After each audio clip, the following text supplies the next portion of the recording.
राजस्थान की गद्दी किसे मिलेगी, इसको लेकर पिछले 6 दिनों से दिल्ली में मंथन चल रहा है। 6 दिसंबर को वसुंधरा दिल्ली पहुंची थी। 7 दिसंबर को उनकी मुलाकात पार्टी अध्यक्ष जेपी नड्डा से हुई थी। कल बालकनाथ की मीटिंग जेपी नड्डा से हुई। मुख्यमंत्री कौन बनेगा, इसका ऐलान 11 दिसंबर को होने की उम्मीद है। आप इसे इस तरीके से समझिए, जितने भी बयान इन उम्मीदवारों के सामने आ रहे हैं, जिन्हें प्रबल उम्मीदवार समझा जा रहा है, दरअसल ये अपने आप को चर्चा में बनाए रखना भी नहीं चाहते हैं, क्योंकि भारतीय जनता पार्टी सरप्राइज देने के लिए जानी जाती है। अगर ज्यादा चर्चा में नाम आता है तो नाम कटने का भी डर रहता है। यही वजह है कि चाहे बाबा बालकनाथ हो, चाहे बाकी तमाम नेता, वो सब इस बात से किनारा कर रहे हैं कि वो मुख्यमंत्री के लिए आगे रेस में बढ़ रहे हैं।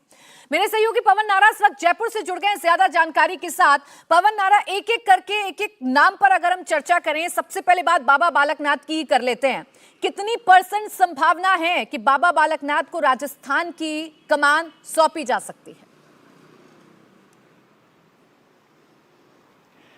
देखिए प्राची, यहां पर सूत्र नहीं कयास लगाए जा रहे हैं, क्योंकि नाम बहुत ज्यादा तैर रहे हैं। वसुंधरा राजे 2 दिन से दिल्ली में मौजूद हैं। उससे पहले यहां पर उन्होंने विधायकों के साथ बैठक की थी। बाड़ेबंदे की खबरें भी आई थी। जहां तक बाबा बालकनाथ का सवाल है, बाबा बालकनाथ जब चुनाव नतीजों के बाद यहां पहुंचे थे तो सीएम कैसा हो, बाबा बालकनाथ जैसा हो, इस तरह के नारे लगे थे। सख्त छवि है, कानून व्यवस्था राजस्थान में एक बड़ा प्रश्न रही है और ये लोग उम्मीद कर रहे हैं कि बाबा बालकनाथ जैसा चेहरा होना चाहिए। लेकिन इस बात की संभावना अभी तय नहीं है कि बाबा बालकनाथ वो चेहरा हो सकते हैं। एक दिलचस्प बात यह है कि वसुंधरा राजे अगर नहीं तो कौन, ये सबसे बड़ा सवाल यहां राजस्थान में है। बहुत सारे नाम हैं। आज पर्यवेक्षक पहुंच रहे हैं, राजनाथ सिंह, सरोज पांडे और तावड़े, ये तीनों पर्यवेक्षक आज पहुंच जाएंगे। कल विधायक दल की बैठक हो सकती है और जिस तरह से बीजेपी सरप्राइज देने के लिए जानी जाती है, अब लोग ये कयास ला रहे हैं कि क्या बाबा बालकनाथ वो होंगे जिसकी संभावना जमीनी स्तर पर मांग तो है लेकिन कम जताई जा रही है। पर्यवेक्षक पहुंचने वाले हैं। राजनाथ सिंह का राजस्थान में आना, जिनके अच्छे संबंध वसुंधरा राजे से हैं, वसुंधरा राजे उनकी बात मानती भी हैं कि खेमे कि ये हैं, ऐसा कहा जा सकता है। क्या वसुंधरा को मनाने की कोशिश है? क्या वसुंधरा ज्यादा विद्रोह ना करें, ये संभावना है राजनाथ सिंह के पहुंचने पर? देखिए प्राची, वसुंधरा विद्रोह करेंगी ये कहना गलत होगा, क्योंकि ये मैंडेट अगर आप देखेंगे तो मोदी की गारंटी पर मैंडेट आया है। और वसुंधरा राजे पर जब इस तरह के माहौल बना कि विधायक जब उनसे आकर मिल रहे हैं और वो लॉबिंग कर रही हैं, उसके बाद 2 पोस्टर उनके घर के बाहर दिखाई दिए, जिसमें वसुंधरा राजे का सिर्फ नाम था और ऊपर बड़े पोस्टर पर तस्वीर लगी थी प्रधानमंत्री नरेंद्र मोदी की, और संदेश लिखा था कि ये मोदी की गारंटी की जीत है। लेकिन यहां पर राजनाथ सिंह का पहुंचना, रक्षा मंत्री हैं, वरिष्ठ नेता हैं, बीजेपी के राष्ट्रीय अध्यक्ष रह चुके हैं, उनका पहुंचना इस मायने में ज्यादा महत्वपूर्ण हो जाता है कि अगर विधायक दल की बैठक होगी और वसुंधरा राजे को मनाना होगा तो राजस्थान में राजनाथ सिंह वो चेहरा हो सकते हैं जो यहां पर आम सहमति बनाने में एक अहम भूमिका निभा सकते हैं। राजनाथ सिंह की बिल्कुल, देखिए, चाहे पर्यवेक्षकों का चुनना हो, चाहे मुख्यमंत्री की रेस में नाम का शामिल होना हो, एक एक नाम बड़ा सोच समझ के सामने आ रहा है और इन नामों में से कौन नाम फाइनल होगा, ये सबसे बड़ा सवाल पवन बना हुआ है। मुख्यमंत्री का नाम तय करने से पहले विधायकों की राय जानी जाएगी।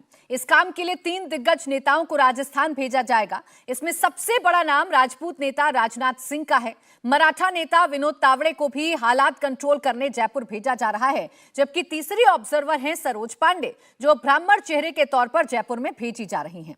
रक्षा मंत्री राजनाथ सिंह, पार्टी के राष्ट्रीय महासचिव विनोद तावड़े और राज्यसभा सांसद सरोज पांडे पर विधायकों की राय जानने, उनकी राय हाईकमान तक पहुंचाने और कलह कंट्रोल करने का बड़ा जिम्मा होगा। जो खेमेबाजी की तस्वीर अब से 2 दिन पहले देखने को मिली थी, जिस बाड़ेबंदी की तस्वीर अब से 2 दिन पहले देखने को मिली थी, विधायकों का जमावड़ा होना, अपनी शक्ति का प्रदर्शन करना, जिस तरीके से वो तस्वीर देखने को मिली थी, यही मैनेज करने के लिए सीनियर लीडर्स को भेजा जा रहा है, सीनियर लीडर्स को जिम्मा दिया गया है। अब अगर राजनाथ सिंह को पर्यवेक्षक बनाया गया है तो इसके पीछे की वजह आपको समझा देते हैं। राजनाथ सिंह के वसुंधरा राजे से अच्छे संबंध हैं। राजनाथ अध्यक्ष थे तब वसुंधरा राजे मुख्यमंत्री थी राजस्थान की। वसुंधरा के तेवर सख्त हैं तो संबंध काम आएंगे, राजनाथ सिंह उनको मैनेज कर सकते हैं। कद्दावर नेता है, हालात संभालने का हुनर है, लंबे समय तक संगठन की जिम्मेदारी भी राजनाथ सिंह ने संभाली है, इसलिए कैसे सबको एकजुट रखना है ये बखूबी राजनाथ सिंह जानते हैं। 2 बार राष्ट्रीय अध्यक्ष है तो ये अनुभव भी काम आ सकता है। पार्टी के संकट मोचक कहलाते हैं, से कलह कंट्रोल करने में सक्षम हैं और सबसे ज्यादा कलह की जो गुंजाइश है वो राजस्थान में ही जताई जा रही है। इसलिए बड़े लीडर्स, सीनियर लीडर्स, अनुभवी लीडर्स को पर्यवेक्षक बनाकर राजस्थान में भेजा जा रहा है। अगला जो नाम है वो है विनोद तावड़े का। वो भी आपको बता देते हैं कि क्यों महत्वपूर्ण है। संगठन, सरकार दोनों में बड़े पदों पर रहे हैं। राजनीति में 2 दशक का लंबा अनुभव है विनोद तावड़े को। पहले भी ऐसी जिम्मेदारी निभा चुके हैं। बिहार प्रभारी के तौर पर इन्होंने अच्छा काम किया था और ये अमित शाह के बेहद भरोसेमंद हैं। इसीलिए विनोद तावड़े को राजस्थान की जिम्मेदारी सौंपी गई है। इसीलिए विनोद तावड़े राजस्थान आज पहुंचेंगे और ऐसा माना जा रहा है कि कल शायद विधायक दल की बैठक हो, जिसमें पर्यवेक्षक विधायकों की राय जानने के बाद उनकी जो राय है वो आला कमान तक पहुंचाए। हालांकि तमाम जो विधायक हैं वो ये कहते हुए नजर आ रहे हैं कि जो भी आला कमान तय करेगा वही फैसला सबको मान्य होगा, पार्टी लाइन से इतर कोई नहीं जाएगा। ये बयान खुद वसुंधरा राजे भी दे चुकी हैं। सरोज पांडे भी एक बड़ा नाम है जो फिलहाल राजस्थान में जा रही हैं, जो पर्यवेक्षक के तौर पर चुनी गई हैं। राजनीति का इन्हें लंबा अनुभव है, सांसद है, विधायक भी रह चुकी हैं, यूपी जैसे बड़े राज्यों की सह प्रभारी रह चुकी हैं, बीजेपी की मजबूत महिला चेहरा है, राष्ट्रीय उपाध्यक्ष हैं और संगठन पर इनकी मजबूत पकड़ है। इनका भी राजस्थान में भेजा जाना साफ तौर पर यह इशारा करता है कि अगर खेमेबंदी होती है, अगर किसी भी तरीके की कोई नाराजगी होती है नाम फाइनल होने के बाद, तो ये तीनों ही नेता इन विधायकों को एकजुट रख सकें, इन विधायकों की नाराजगी को कम कर सकें। इसीलिए इन तीनों ही नेताओं को भेजा गया है, क्योंकि लिस्ट लंबी है। 10 नाम अभी तक सामने आ चुके हैं मुख्यमंत्री रेस के में जो शामिल हैं। 10 नाम अभी तक सामने आ चुके हैं और इन 10 नामों में से कौन होगा राजस्थान का मुख्यमंत्री, ये अभी भी बड़ा सवाल बना हुआ है। पवन, मेरे सहयोगी लगातार हमारे साथ बने हुए हैं। पवन, इन तीनों सीनियर लीडर्स को तो जिम्मेदारी बड़ी सौंपी गई है, लेकिन जिन नामों की चर्चा हो रही है उसमें सरप्राइजिंग नाम अश्वनी वैष्णव का भी है। कितना चांस उनका है मुख्यमंत्री बनने का और कितनी प्रबल उनकी दावेदारी है? देखिए, अश्वनी वैष्णव की अगर आप देखेंगे, आईआईटी, आईआईएम ग्रेजुएट हैं, इंटरनेशनल कंपनीज में काम करने का अनुभव है। ना सिर्फ अनुभव है, जब उन्हें रेल मंत्रालय की जिम्मेदारी की दी गई तो उन्होंने उसको बखूबी निभाया है। बुलेट ट्रेन के प्रोजेक्ट को बहुत करीबी से संभाल रहे हैं। इसके अलावा वंदे भारत प्रोजेक्ट के अलावा जो रेलवे इंफ्रास्ट्रक्चर का मॉडर्नाइजेशन है उस पर उन्होंने लगातार काम किया है। अश्वनी वैष्णव ब्राह्मण हैं, लेकिन राजस्थान में ओबीसी समाज से आते हैं। यहां पर अगर राजपूत को बनाया जाता है तो जाट समाज नाराज हो सकता है, जाट को बनाया जाता है तो राजपूत नाराज हो सकते हैं। तो उस स्थिति में अश्वनी वैष्णव बैलेंस करते हुए नजर आ रहे हैं। कल एक जो बिटवीन द लाइंस संदेश ये था कि ज्योतिरादित्य सिंधिया ने दिल्ली में प्रेस कॉन्फ्रेंस की, वो रेलवे इंफ्रास्ट्रक्चर पर खूब बोले, किस तरीके से भारत आगे बढ़ रहा है, कितना रेलवे का बजट 2014 से 23 में बढ़ गया है।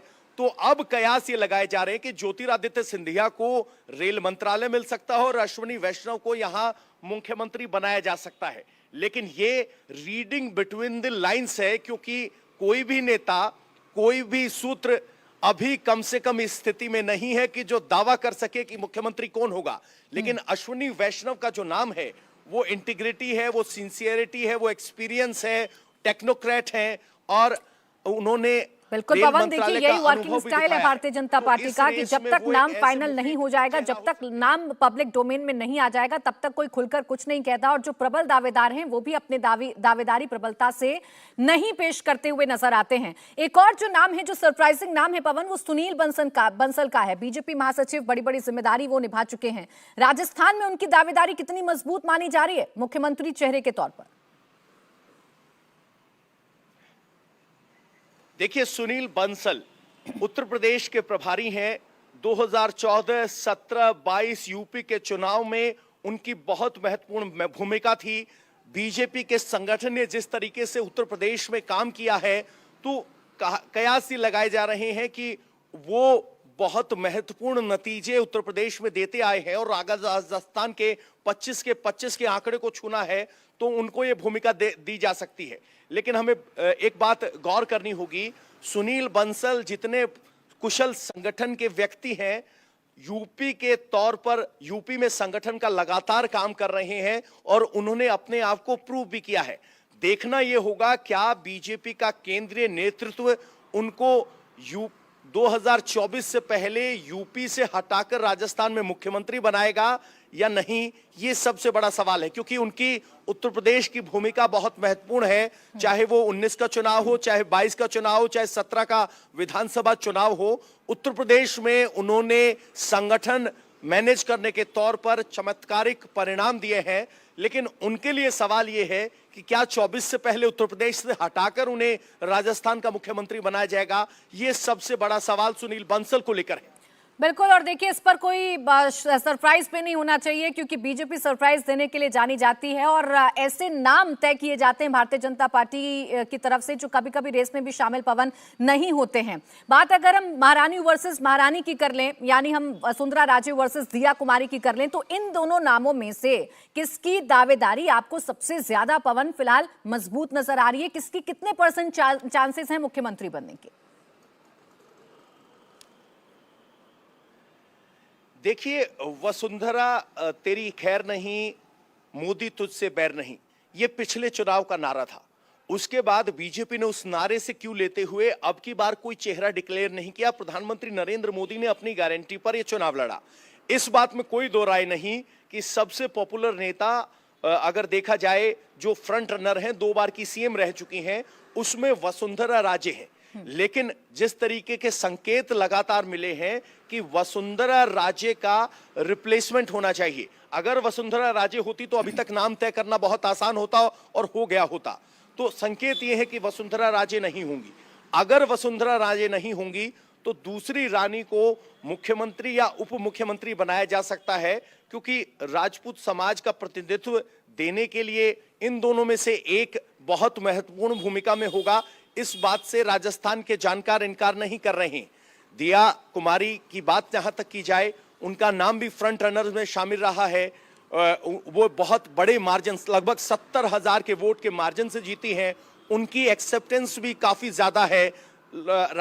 लोकसभा से इस्तीफा दे चुकी हैं वो, और जिन सांसदों ने इस्तीफा दिया था तब प्रधानमंत्री मोदी के साथ उनकी तस्वीर भी आई थी, तो वो भी एक नाम है। लेकिन एक तय है, अगर वो मुख्यमंत्री नहीं तो उप मुख्यमंत्री जरूर बनेंगी। इस बात के कयास यहाँ जयपुर की जमीनी क्या कहते हैं राजनीतिक गलियारों में लगाए जा रहे हैं। दिया कुमारी के अलावा पवन, एक और नाम जो अचानक से इस लिस्ट में जुड़ा है वो ओम माथुर का नाम है, जिन्होंने राजस्थान में प्रदेश संगठन की कमान भी संभाली है। उनका नाम इसमें जुड़ना, उनके दावेदारी को कितना मजबूत माना जा रहा है और क्या ऐसे फैक्टर्स हैं जो उनके फेवर में काम कर रहे हैं?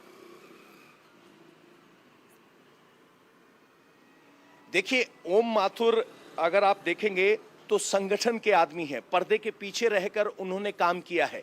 लेकिन ओम माथुर को अगर आप एनालाइज करेंगे तो संगठन कुशल, संगठन संभालने का उनका अनुभव है, संगठन पर पकड़ है, चुनाव कैसे लड़ाया जाता है।